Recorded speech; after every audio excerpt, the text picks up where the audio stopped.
espero que estejam bem. Estão preparados para a nossa última atividade da Semana da Criança? Hoje nós vamos fazer uma dobradura muito legal de um brinquedo. Para fazer essa dobradura, nós vamos precisar de um papel colorido. Qual cor você vai escolher? Eu vou escolher o roxo. Nós vamos fazer um aviãozinho de papel. Vamos lá? Para fazer o aviãozinho de papel, primeiro é preciso dobrar a folha ao meio, assim. Vamos dobrar ao meio e vamos apertar.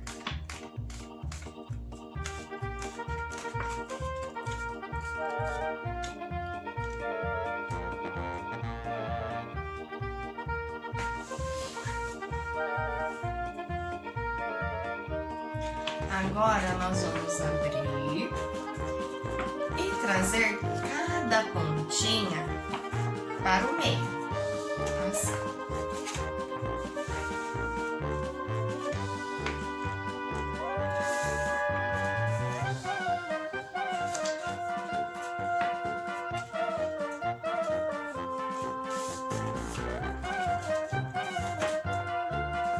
Depois nós vamos dobrar mais uma vez. De cada lado.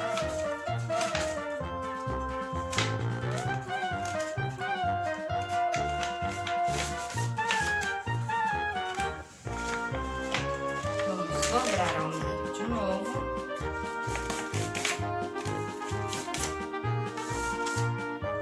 E depois dobrar as asas do nosso avião.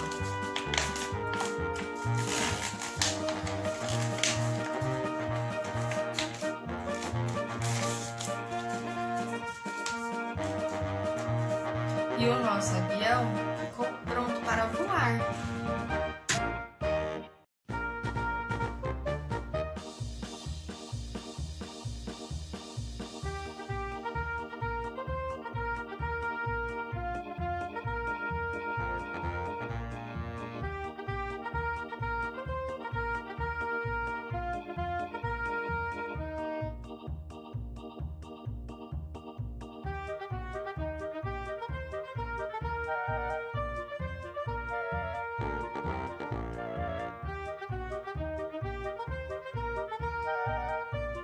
Uma sugestão é fazer alguns aviõezinhos e fazer uma corrida entre eles.